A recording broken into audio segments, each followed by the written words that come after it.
Hello to all the listeners. Today we will be studying Hilchot Shabbat, Perek Kafhe, the 25th chapter of Hilchot Shabbat, Mishne Tora. So I will just start by a quick introduction to our chapter. After studying in the previous chapter that there was an Isur, there was a prohibition to hold or carry certain objects on Shabbat, in this chapter we will see different rules and conditions that Hachamim had on all kinds of different objects. So our current chapter has 9 parts, and I will list them to make things easier in the organization of in terms of organizing the ideas. Just quickly, I'll go through the 9 different types of subjects our chapter deals with. The first one is kelim, different vessels, instruments, objects that hold in them other things such as liquids, foods, or other objects. The second one is haksa'ah, any object that is not an instrument or a vessel, not a keli, and does not have any specific use, is mukseh. The third thing is broken objects. We will see about that in our chapter. The fourth is covers for kelim, covers for vessels. We will see about that as well. Fifth subject our chapter deals with is the tiltul of object, is the carrying of objects that are allowed to be carried, but are not on top of a prohibited object, but are on top of a prohibited object. Next thing we will be looking at is in regard to foods. So any food that is fit for for consumption, whether human or animal, is allowed to be carried on Shabbat. However, foods that are unfit for human consumption are not to be carried. Seventh thing we will be dealing with is hachana, preparation. Things that are not objects, not kelim, there was not vessels or instruments, and are thus not allowed to be carried, will be allowed to be carried if from Erev Shabbat they were set aside for use. We will obviously, all these things I'm listing, we will see more on in this chapter. This is just like, the introductory remarks. The eighth thing is bitul kelim mehechano, canceling a vessel or instrument from its main usage is prohibited. More on that a little later. The ninth and last subject our chapter will be dealing with is other than the prohibition of using animals for work.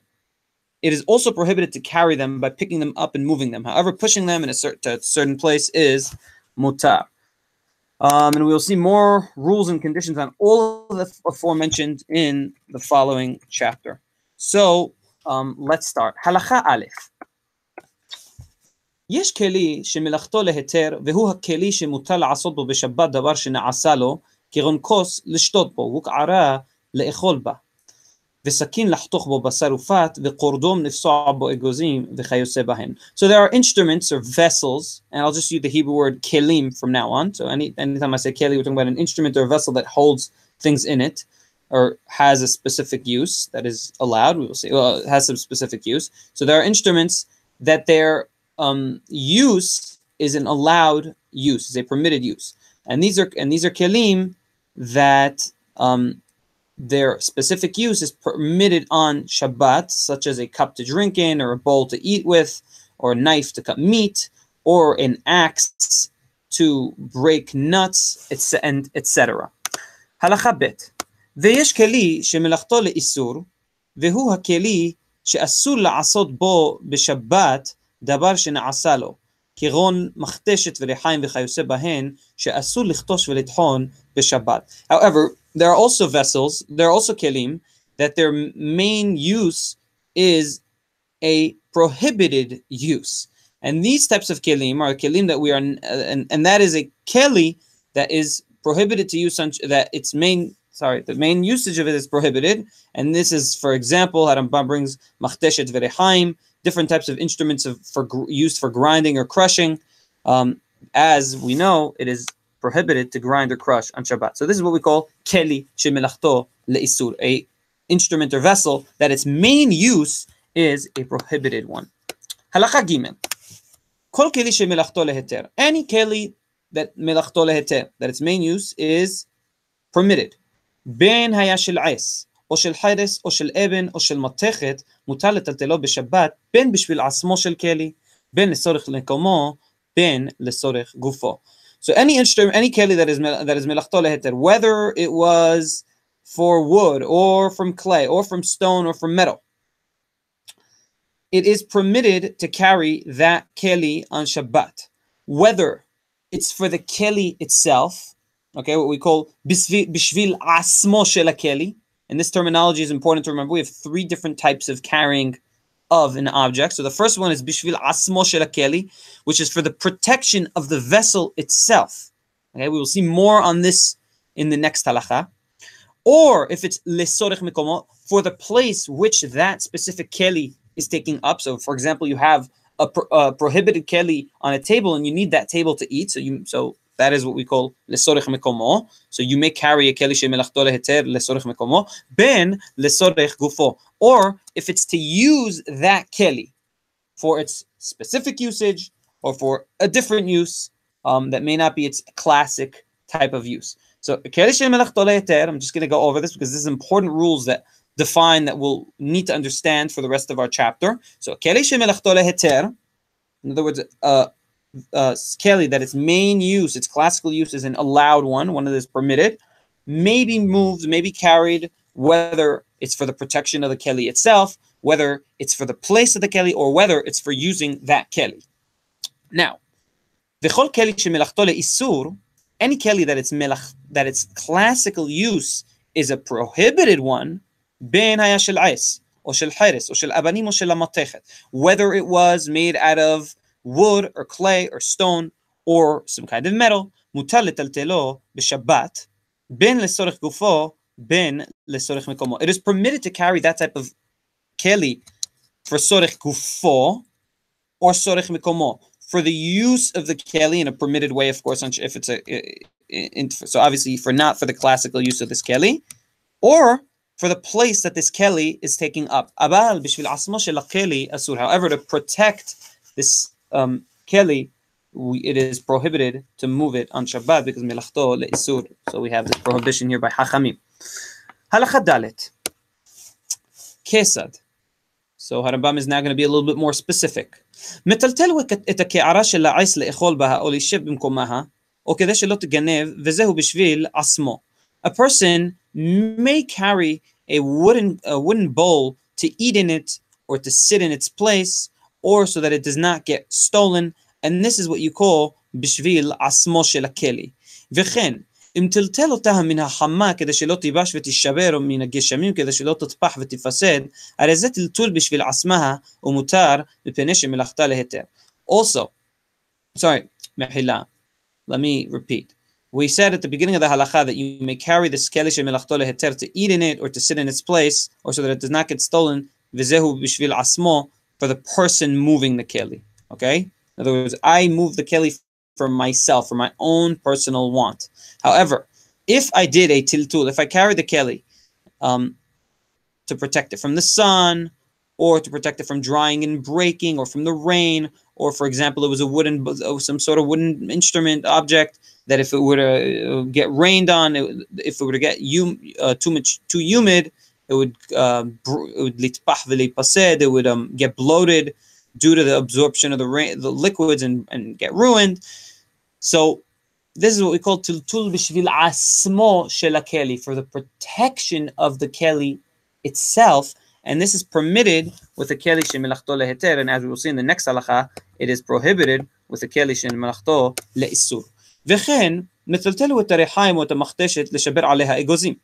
Also, it is permitted to carry some sort of different types of instruments of grinding or crushing, like a rehaim or makhdeshet, to break on it egozim in a way that's permitted on Shabbat, even though this keli is a keli shemelachto leisur, that its classic form of use is a prohibited form of use. Because you're using it for a permitted form of use, it is permitted to carry it. Or la'alot aleha lemita, v'zehu lesorech gufo, or to sleep on the rehaim. They were big, a big wooden beam press, olive press, that you wanted to sleep on because you didn't have a bed, or they used to use it as a bed. You may, if it was, because this is what we call lesorech gufo shel keli, the keli itself, obviously in a permitted manner on Shabbat. Because even though this keli is the classic use of this keli is, I'm repeating myself a few times because I want you guys to understand the case, to be fluent in this so that you don't get confused. Even though the classic use of this keli is a prohibited use, carrying it for whatever use that is permitted is allowed on Shabbat. This is called l'sorich gufo, which is mutar. Or lishev bimkomaha. Okay, or if you want to sit in the place of the keli, and this we said l'sorich mikomo. אבל אינו מטלטלה כדי שלא תישבר ולא כדי שלא תיגנב וכן כל כיוצא בזה. However, הכלי שמלאכתו לאיסור, like instruments of grinding or crushing, which are instruments which are classical use, is prohibited on Shabbat. To move them for the purpose of protection, like not so they don't break or they don't get stolen, this is prohibited on Shabbat. Halacha vav. Bechol she'eno keli, and anything that does not fall under the category of keli, okay, something that does not have a specific use, and we will see a little bit more on that now.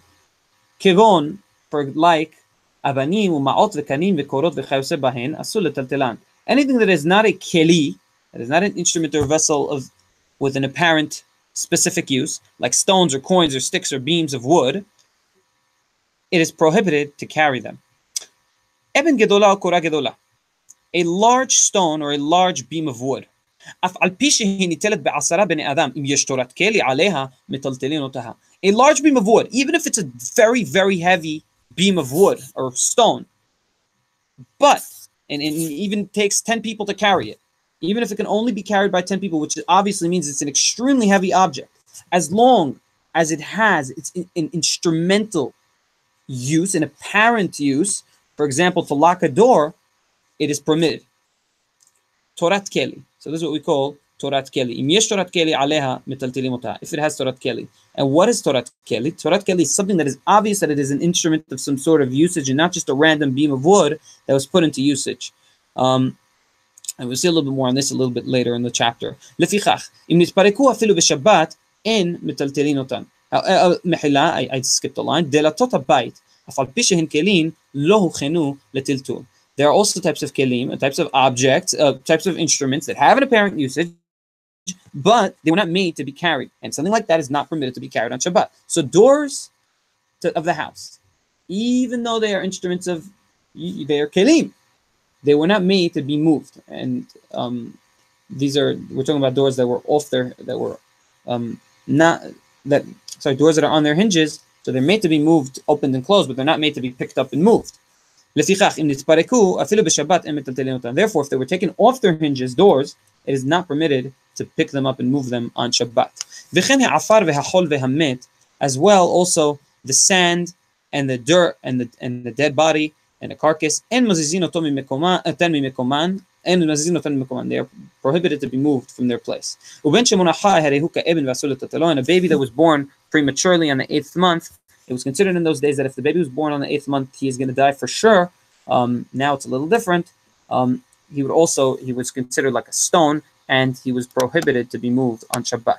Today it is a little different because in modern medicine, the modern day context, 8-month-old baby definitely has chances of living, and therefore it is mutar to do whatever needs to be done for him on Shabbat. Halacha zayin. Mutar letaltel hakeli, afilu shelo lesorech tashmisho, ela la'asot bo melacha shelo na'asa leshamesha. It is permitted to carry a keli shelo lesorech tashmisho, not for its conventional use, ela la'asot bo melacha, but rather to do some sort of usage that it was not made to be used for. So, for example, kesat. A person may use a hammer to break with it nuts. Now, usually you would use something else to break nuts. You would use like an axe, a kardom, to break egozim. But since the hammer is usable for this, you may.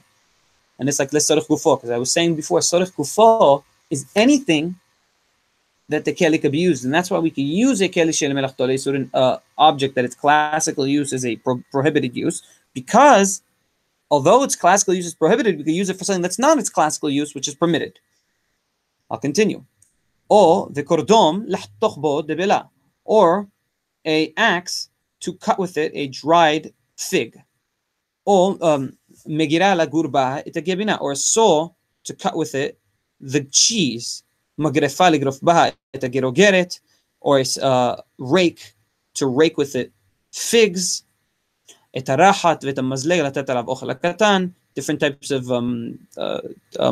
forks, type of fork, an instrument of eating to give food to the children, to the child, even though you wouldn't use it to feed a child, it's still that it's usable for that, and therefore it's permitted. מחט של סכין, לפתוח בו את הדלת. הכוש והקדקד, לדחוף בו, is a stick that is normally used for weaving, okay? And it can be used in order to open a jam door. The stick's exact use is not apparent to me. I'm not 100% sure how it would look, but it was some sort of stick that you'd use to push certain things. מחט של סכין, לפתוח בו את הדלת. Also, some sort of needle that they would use. I'm not exactly sure how this looked, I'm being honest. Or a grinder, if you want to sit on it like a chair. In any event, the guiding rule for this whole halakha is that whatever instrument or vessel, even if its usual use is prohibited, can be used for an unconventional use that is not prohibited. And of course, if its classical use is not prohibited, it can be used also for an unprohibited use. And this is like what we said in the first halachot, that a keli that's that melacha is prohibited is not permitted to be carried for use as long as it's not in its prohibited use. Okay. Halakha hayt. ומטלטל אדם מחט של יד השלמה ליטול בה את הכוס, אבל אם ניטל הכסה הנקוב שלה או הכסה אחד, אין מטלטלין אותה. Also, a needle that is unharmed, that is complete and not broken in any way, either the top or the bottom is still on it, not broken off it, may be carried in order to take out a splinter from somebody. However, if it was broken, it may not be carried. Also, if it was an unfinished needle that still didn't have its hole made into it, or wasn't fully molded into its last state, it is mutar to be carried. Halakha tet. Kol keli שמקפיד עליו שמי יפחתו דמיו, כגון כלים המוקצים לסחורה. וכלים היקרים ביותר שמקפיד עליהם שמי יפסדו, אסור לטלטלם בשבת. Any object, okay, that the person cares about its, that the individual cares about its value and is stringent upon it, so that its value does not go down. So this, for example, kelim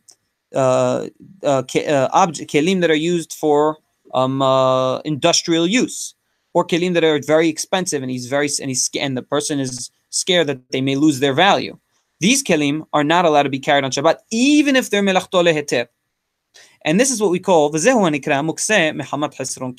prohibited of carrying due to the possibility that its value will drop, and due to that being an issue for the individual. כגון המסר הגדול ויתד של מחרשה וסכין של הטבחים וחרב של השקפים וחסין החרשים וכונס הבשמים וכיוצא בהם.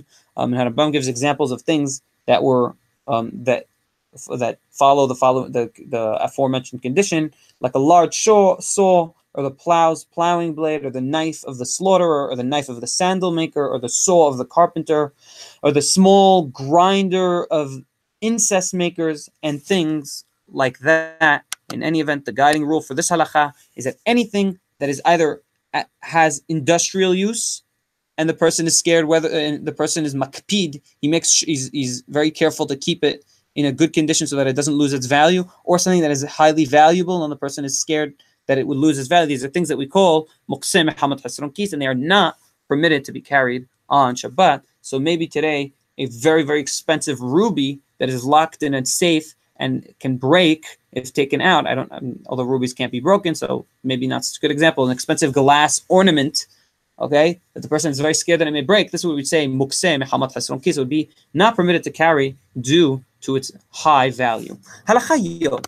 Kol keli shehuksa mehamat isur. 1 second. Okay. Any instrument or vessel that was not permitted to be carried on Shabbat due to it having some prohibited, something prohibited about it. We'll see a little bit later. So אסור לטלטלו, it is not permitted to carry. כגון נר שהדליקו בו בשבת, ומנורה שהיה נר עליה, ושולחן שהיו עליו מעות, and like a candle that was lit during Shabbat, or a candlestick that had a candle on it, or a table that had coins on it. Even if the candle was burned out, or the coins fell off the table, it is prohibited to carry these objects. Because, and the reason is, this is the guiding reason for this halakha. שכל כלי שהיה אסור לטלטלו בין השמשות, נאסר לטלטלו כל השבת כולها, אף על פי שהלך דבר שגרם לו האיסור. Because any instrument or vessel or object that was not permitted to be carried in ben hashemashot, and we said ben hashemashot is the time from sunset to Set HaKochavim, and I recommend looking at chapter 5 for more on that. So any object that was not permitted to be carried in Ben HaShemashot is thereby forbidden to be carried the rest of Shabbat.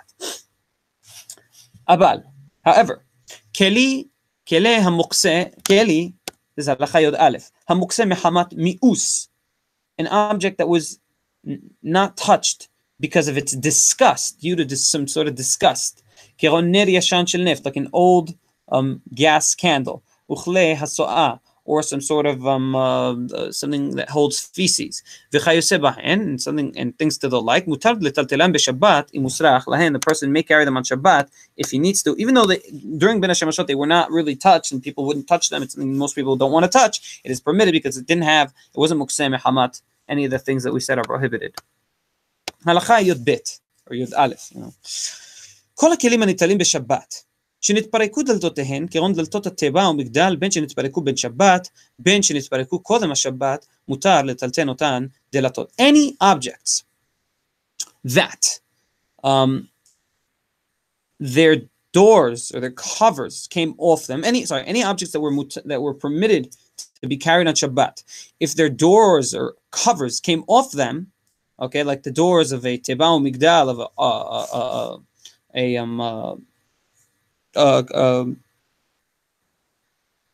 a teva migdal is like a closet, etc.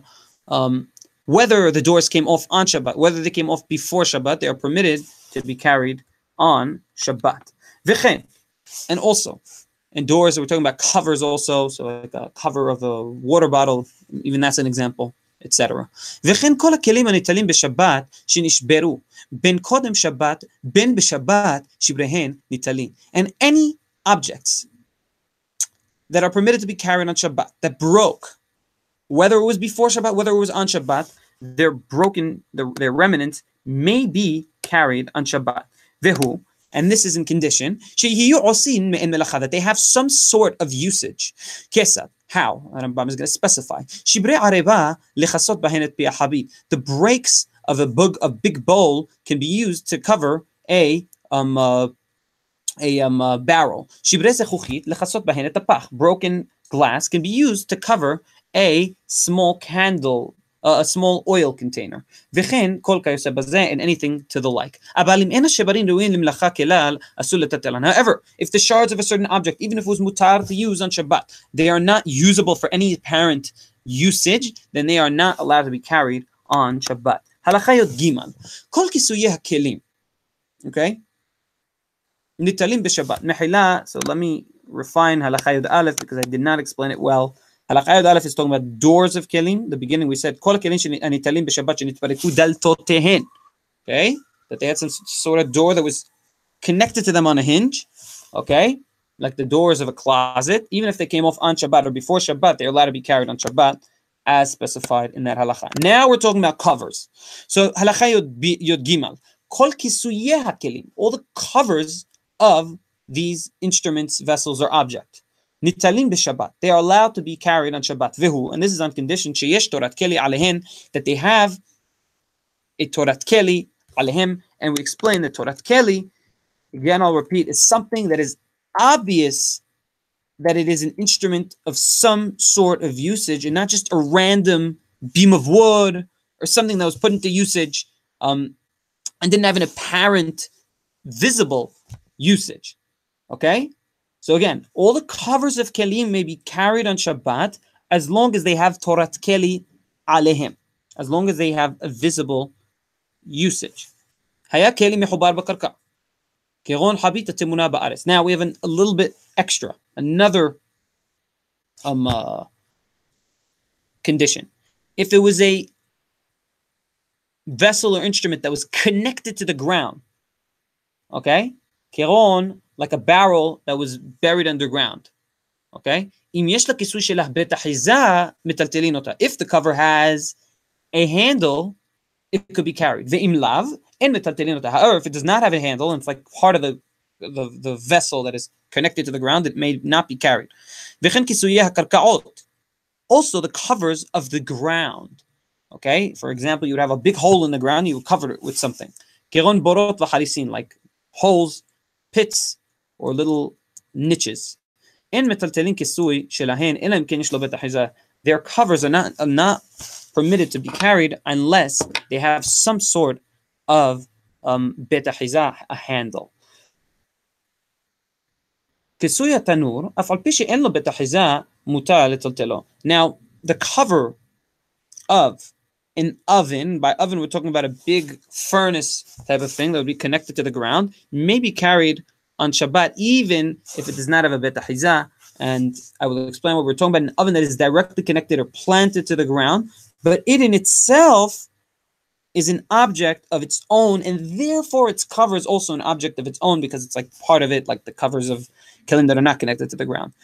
In any event, the guiding rule here is that the covers of vessels can be carried on Shabbat whether or not they have a handle on them, as long as they have Torat Keli. So the covers of regular kelim that are not connected to the ground, as long as they have Torat Keli, they can be carried on Shabbat. However, if the instrument or vessel that they are covering is in the ground itself or connected to the ground, then it must have a handle that points out to this cover of being its own instrument. It must have a handle more than Torat Keli. It's a second condition.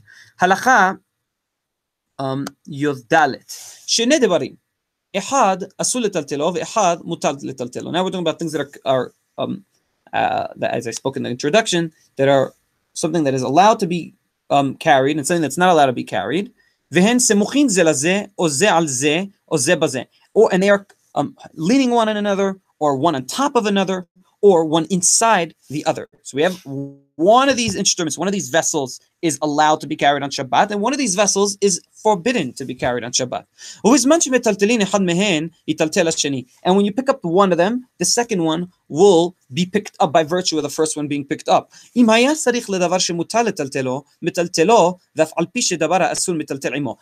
he needed the object that was permitted to be carried on Shabbat, then he may carry it even though the object that is not permitted to be carried is being carried with it. However,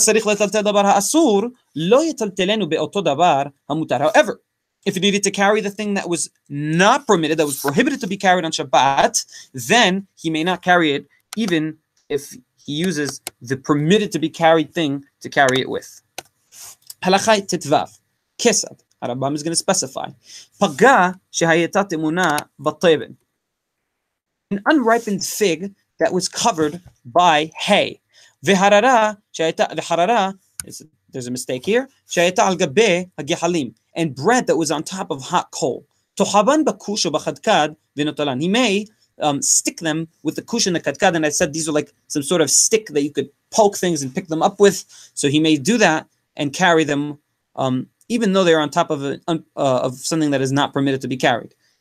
A paga, an unripened fig, may not be carried.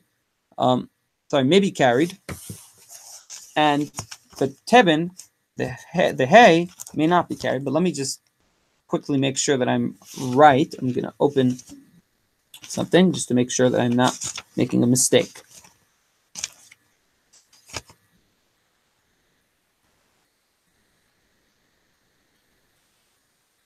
Yeah, so the paga may be carried. And even though it's so it may be carried,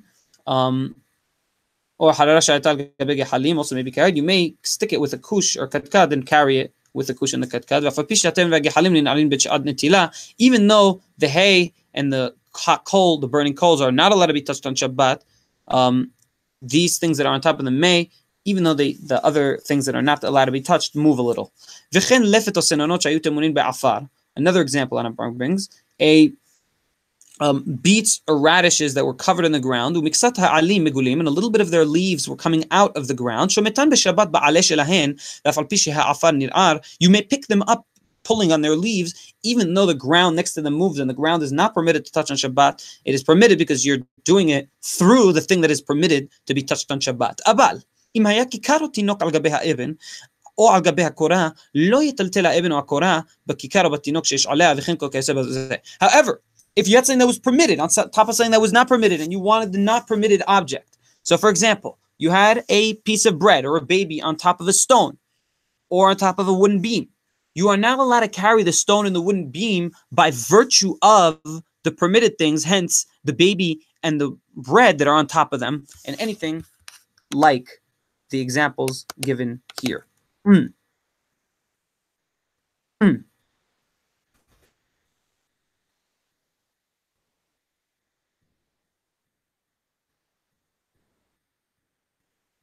הלכה ט"ז. נוטל אדם את בנו שיש לו געגועין עליו והאבן בידו. A person, an individual, may pick up his son שיש לו געגועין עליו, that he has feelings towards him, okay? That the son has feelings towards his father, even if the son has a stone in his hand. אבל לא דינר. However, not if the son, the case is not such if the son has money in his hand or some kind of coin. Because if the coin falls, and a dinar is an expensive coin specifically, then the father, if the coin falls from the child's hands, then the father will pick up the coin. A basket that had a hole in it. So it had a hole in it, and he covered the hole, and he fixed the hole with a stone by putting a stone into it. It is permitted to carry this kalkala, even though the stone is not permitted. Because the stone becomes like a part of the basket, like part of the basket's walls. So if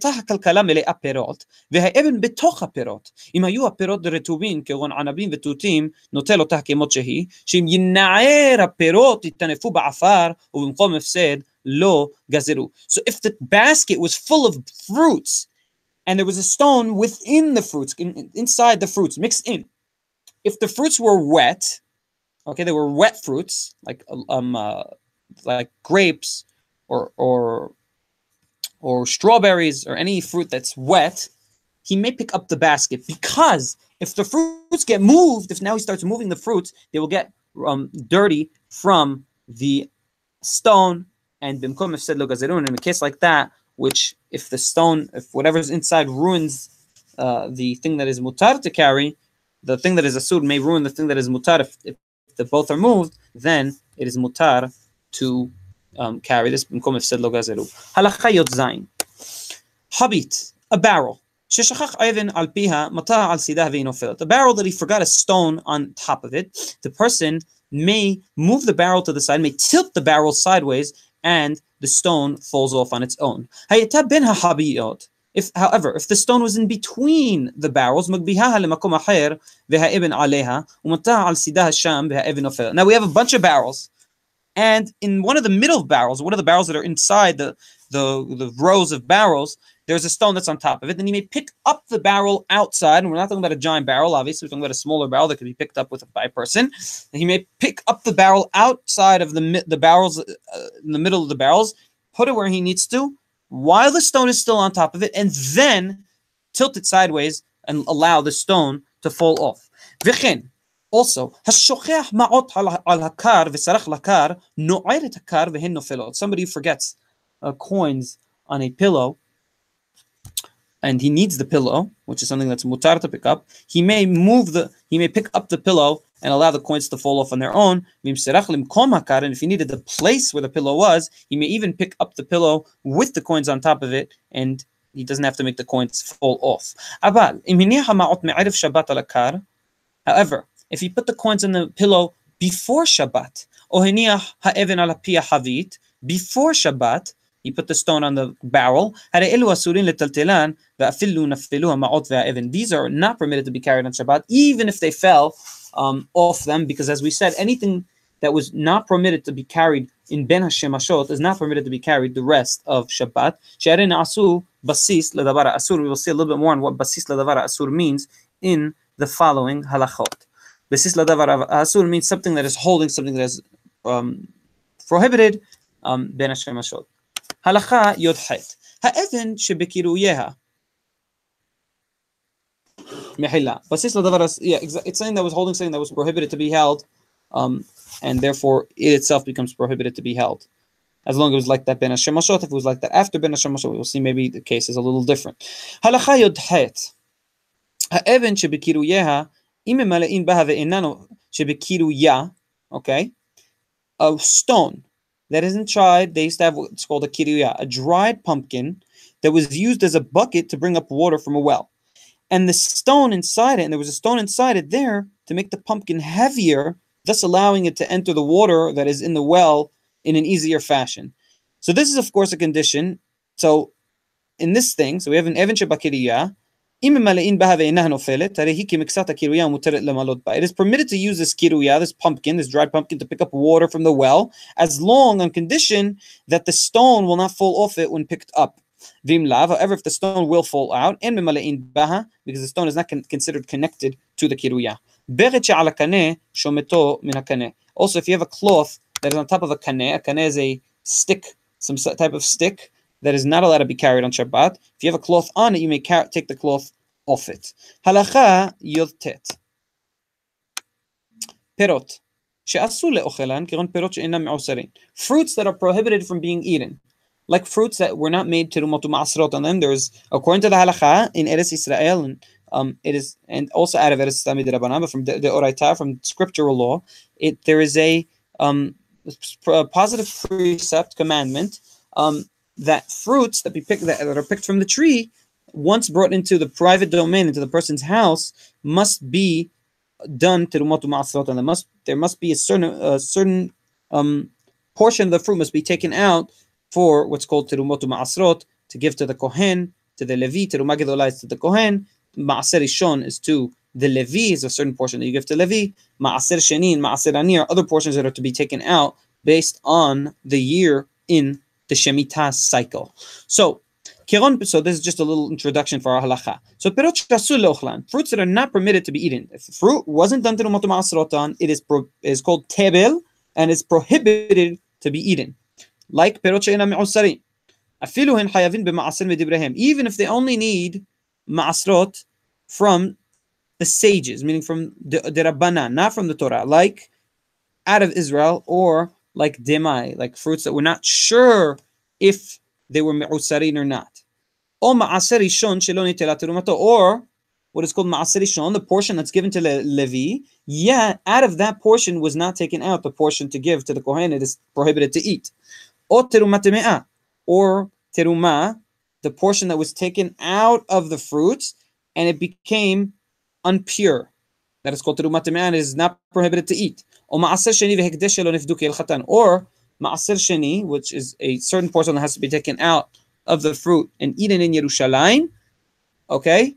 Or hekdesh, also it's a fruit that somebody makdish, that somebody gives, he says this, he's going to give it to Bet HaMikdash, and then he decides to take either ma'aser sheni or hekdesh and switch them for money, so that he can take the money to Jerusalem instead, and buy fruits there and eat with the money of the fruits. It's something called pidayon. You have to do what's called pidayon, where you take this, for example, you have 10 apples of ma'aser sheni that you're supposed to eat them in Jerusalem. However, if you walk all the way to Jerusalem with the apples, they will rot. So you may do what's called pidayon, switch the apples for money in a certain way, and go with the money to Yerushalayim and eat them. So if the pidayon, the switching, was not done in the proper manner, it is prohibited to carry.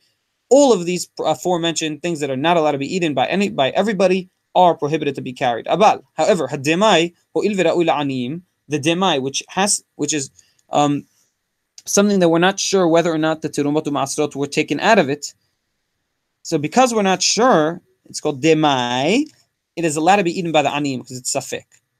וכן מעשר שני והקדש פדיין, אף על פי שלא נתן החומש מותר לטלטלן. And even מעשר שני and הקדש that were done pidayon on, okay, in a proper manner. However, the tax we have every time we do pidayon, maaser sheni, or ekdesh, there's a certain tax of homish of 25% that comes out. If there's a mahlok, how much exact tax is. It's a certain amount of tax. So even though the pidayon was done, the tax wasn't done, it is still mutar to carry these on Shabbat. In any event, the guiding rule for this law is that any fruits that are not allowed to be eaten are therefore not allowed to be carried. Okay? And we will see a little bit more here, halakha kaf. Metaltel Israel teruma. An Israelite may carry teruma. Teruma is only fit for consumption by Kohanim, but an Israelite, somebody who's not a Kohen, or not a Levi, may carry it, not a Kohen, may carry the teruma, because even though it's not edible by him, it is edible by a Kohen. Also, terumat teme'ah, which we said is prohibited to be carried, may be carried with terumat tehora, or with cholin, or with regular fruits that are not edible at all, if they were both in one basket. But Harambam is now going to specify.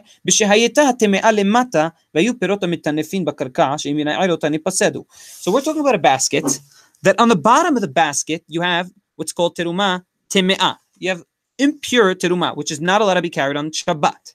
And on top of it, you have fruits that if we take these fruits off it, they will get ruined. Okay? Sorry, and these fruits of terumat teme'ah are fruits that if you somehow get them out of the basket, they will get ruined. Okay? So in this case, you may carry the whole basket, even though it's mixed. You have terumat teme'ah on the bottom. Mehila, the fruits that are on top are permitted to be carried, and the fruits on the bottom I'm going to go over. The fruits on the top are permitted to be carried. Fruits that are permitted to be carried, and the fruits on the bottom are terumat teme'ah, which are not permitted to be carried. And the fruits on top, if you take them out, they will get ruined. So it is permitted to carry the whole basket. Aval, however,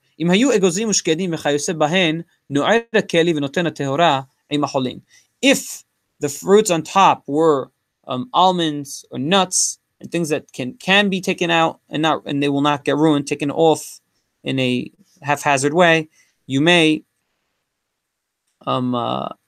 just take out. The way to do it is you take out the things that are allowed to be carried, and you leave the things that are not allowed to be carried.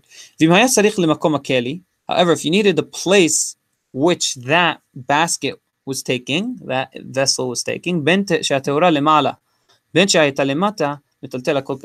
matter what was on top, what was on the bottom, the whole thing may be carried as one vessel. Halakha kaf alef.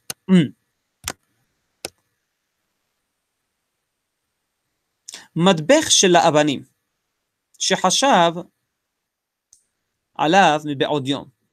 A wall of stones, okay, that were one on top of the other, or bricks made for building use, that he thought of it from the daytime to use for some specific use. If they were set up already in advance before Shabbat, they may be sit on Shabbat. However, if they were not set up to sit on Shabbat, they were, scattered stones, you may not sit on them. So, this halacha is starting what's very important, a very important rule of tiltul davar shehuchan mibe'od yom, the carrying of something which would normally be prohibited to carry on Shabbat, but because you set it up in a certain way before Shabbat, it is permitted to be carried on Shabbat. Now we're specifying. So matbech shel avanim is a line of stones that were set up one on top of the other, normally would be prohibited to carry on Shabbat. However, if he set it up before Shabbat in a manner that allows him to sit on it on Shabbat, and he thought to sit on it before Shabbat, those two things, then he may sit on it on Shabbat. Hariyot shel dekel shegeradan le'asin. Palm leaves, okay, that the leaves of a date tree, that he used them, he took off the leaves from the sides and had only the sticks. And he wanted to sit on them as like a mat. He wanted to sit on these palm leaves. Forget about what I said previously with the palms, regular palm leaves with their leaves and everything. He wanted to sit on them on Shabbat. If he thought of them before Shabbat to sit on, he may. Also, it's enough that for these palm leaves that he used them before Shabbat, even without thinking of them, he used them prior to Shabbat, he still may use them on Shabbat. Halakha kaf bet. Hakash she'al hamitta. hay that is on a bed. And hay is mukse.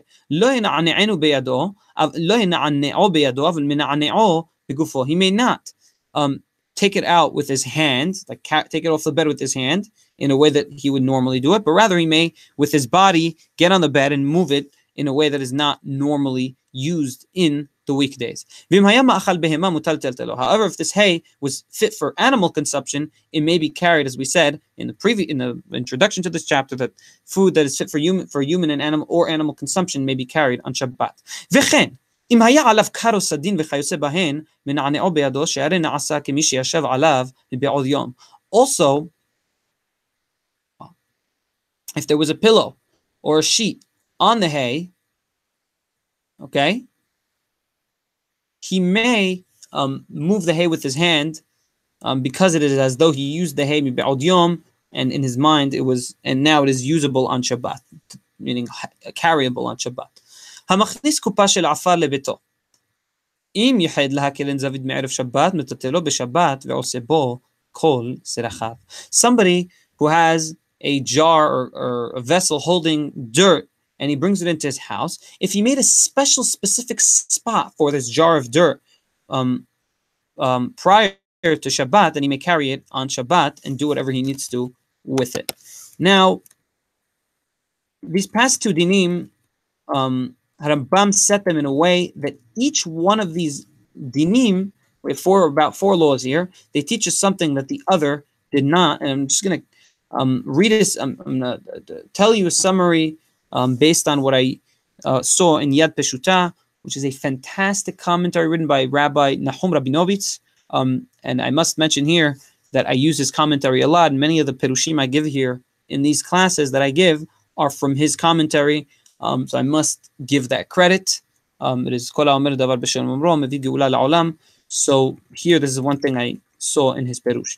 So in these previous two halachot, we read four different types of cases. The first one was something that was mukseh in the individual's mind, like a wall of stones that were meant to be built with, even if he used them before Shabbat, which is usually a sufficient action to make them allowed to be used, carried on Shabbat, they need to have another action done to them to, so to speak, prove that they are not mukseh and that they have some sort of permitted use. So again, their usage is completely not permitted, it's completely prohibited.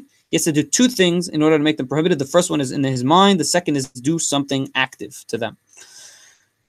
The second law that we saw here in these past two halachot is something that was already put into usage, but its usage is equally allowed and equally forbidden.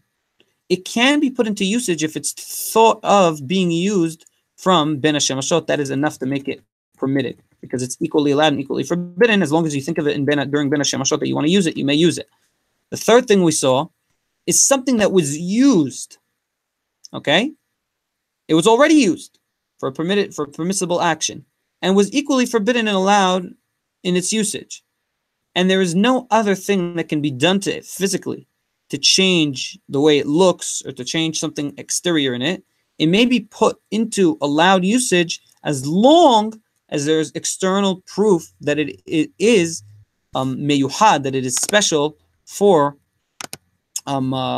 permitted use. Now, the fourth and last final thing we saw here was something that cannot be transformed into being permitted for usage, can be allowed if it is put in a specific spot prior to the Shabbat, like the sand we saw. You have a jar of sand which is completely prohibited. If you put it in a specific spot before Shabbat, then it may in that case be used on Shabbat.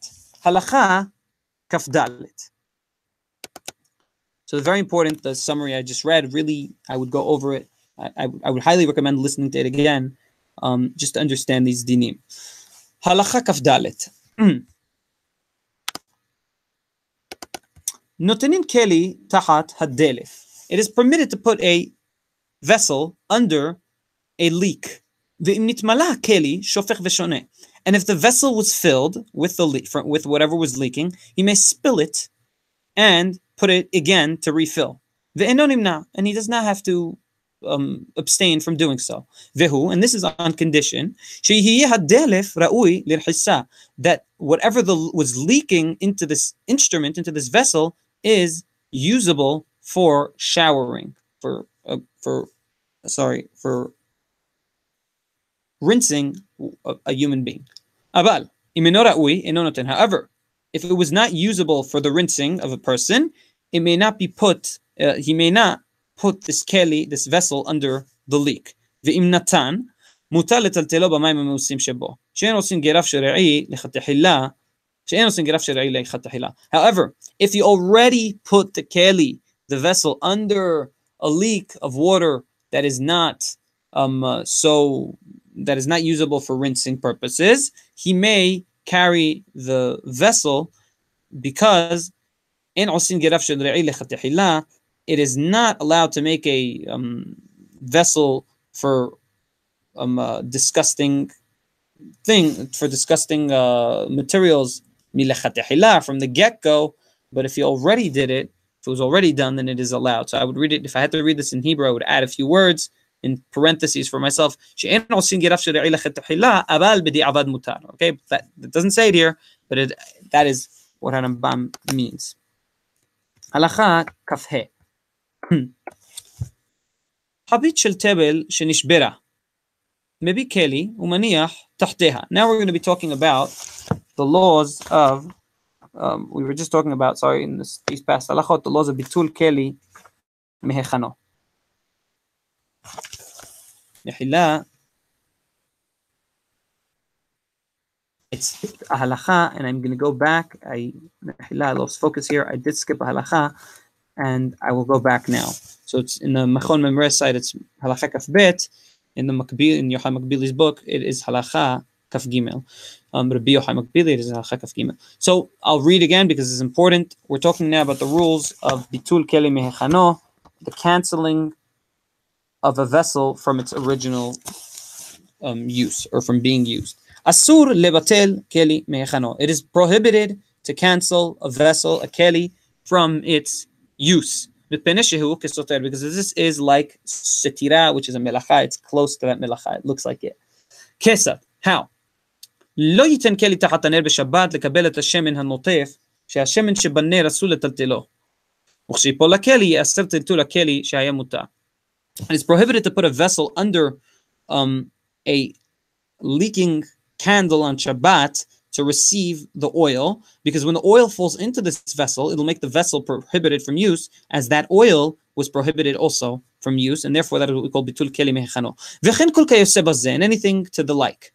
Lefichach, en notenin keli tachat hatarnegolet lekabel besataha. Also, as well, it is prohibited to put a vessel under a chicken to so that the chicken lays its eggs into that vessel, because a egg is what we call mukseh, because during Ben Hashem it did not exist, we did not know about it. Now it is prohibited. There's a lot on that in Ilchot Yom Tov, or in Masechet Yom Tov, Besa. That is a very long sugya, but in any event, the Harambam's Pesak is that the egg that comes out of a chicken on Shabbat is prohibited. Abal kofehu hakeli aleha. However, he may put the vessel to cover the egg. Also, you may cover something that is not allowed to be carried with something that is with a vessel. Because you're not putting it in the vessel. You're taking the vessel and putting it on top. It's like taking a bowl and covering, an egg with it. Okay, so you're covering the egg. The egg isn't in the bowl. The bowl isn't carrying the egg. The bowl is on top of it. Okay, so that it does not get ruined or broken, etc. Halacha kaf dalet. Notelin keli tachat haderef. I'm just going to read this halacha and lightly translate because I already explained it. הלכה כ"ד, נותנים כלי תחת הדלף, ואם נתמלא הכלי שופך ושונה ואינו נמנע, והוא שיהיה הדלף ראוי לרחיסה, an individual may put a vessel under a leak, because if the vessel gets filled, and when the vessel gets filled, he may spill it and put it again, and not abstain from doing so. והוא שיהיה הדלף ראוי לרחיסה, and this is as long as whatever is leaking is usable for rinsing. אבל אם אינו ראוי אינו נותן, ואינו נותן, however, if it is not usable for the rinsing of a person, he may not put it. ואם נתן מותר לטלטלו במים מאוסים שבו, however, if you already put it with a leak that is not usable for fit for human rinsing, he still nevertheless may carry the vessel. Because you may not make a geraf shel re'i from the get-go, but if it was already made, it may be carried. הלכה כ"ה חבית של תבל שנשברה מביא כלי ומניח תחתיה. A barrel holding tebel, holding fruits that are not permitted to eat at all because they were not made terumot u'ma'asrotan. So a barrel like this that broke, and now the fruits are falling out. The person, an individual, may bring a vessel to put under this to catch the fruits. Ho'il, and this is a very odd thing. Supposedly it looks like bitul keli mechana, but we'll see why it's mutar, why it's permitted. Ho'il ve'im avar v'tikeno metukan rehu kimtukan. Because the rule is that if somebody did terumotul ma'asrot on fruits that were tebel, he did the terumotul ma'asrot on Shabbat against the law. The terumotul ma'asrot stick. And therefore, in a case like this where the fruits are getting scattered all over the place because of the broken barrel, you may put something under to catch the fruits.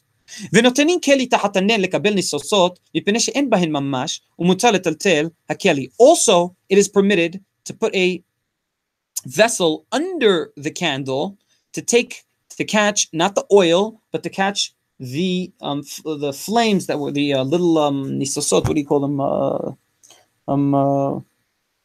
Like not flames, but like sparks. The sparks that come out because they don't have any they're not anything tangible, and he's just putting the vessel there to catch that, to stop them from burning, perhaps a house, from burning anything that is in their vicinity.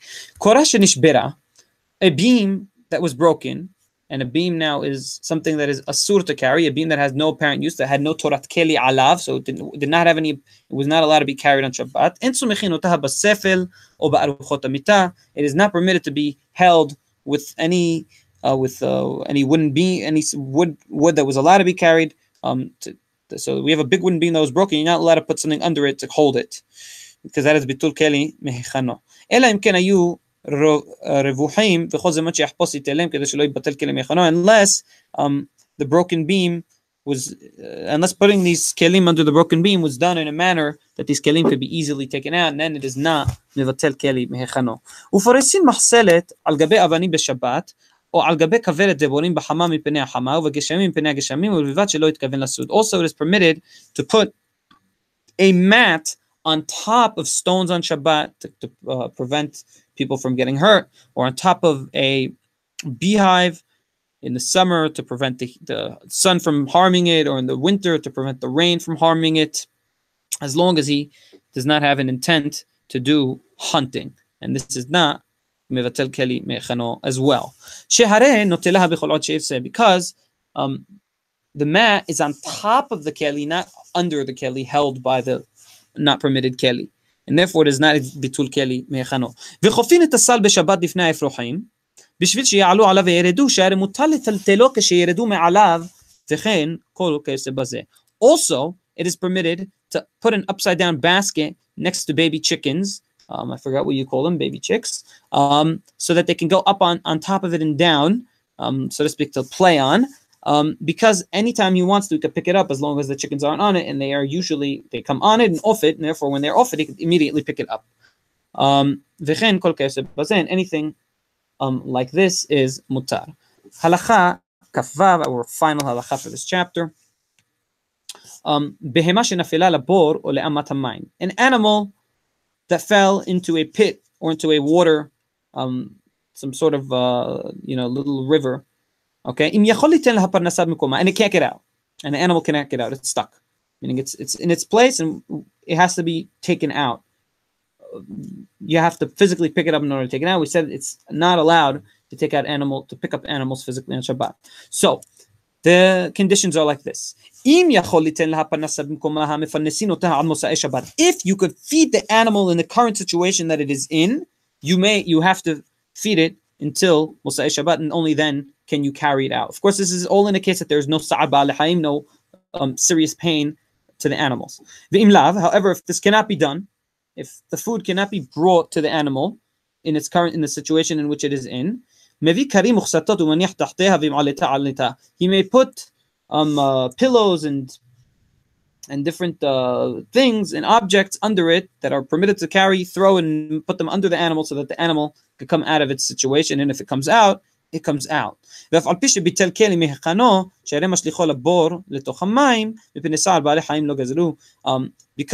and we're saying this is mutar, even though by throwing the pillows under the animal, you're doing what's called bitul keli mehechano, you're canceling a vessel from its original use, from its usage, from its ability to be used, because you're having an animal on it, and we said that animals are mukseh completely, you're not allowed to pick them up at all. Because of sa'ar be'alei hayim, it was permitted.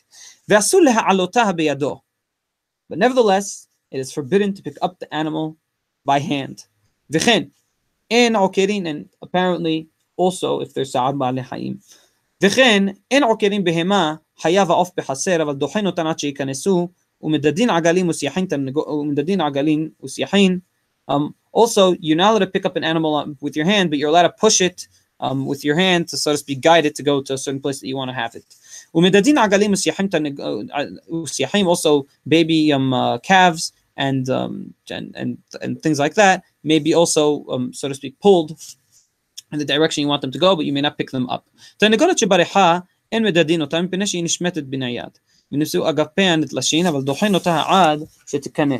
chicken that ran away from its coop may not be what's called medudet. You can't like pick it up haphazardly and let it walk on its own, like guide it walking, because it falls out of the hand. And when it falls out of the hand, you do what's called telisha. Its feathers may come out of the place, and then you're doing telisha, which is a surah on Shabbat.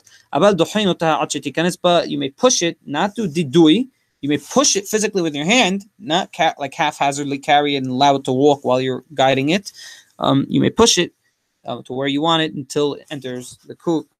And this is the end of our chapter for today. Baruch Adonai le'olam. Amen ve'amen.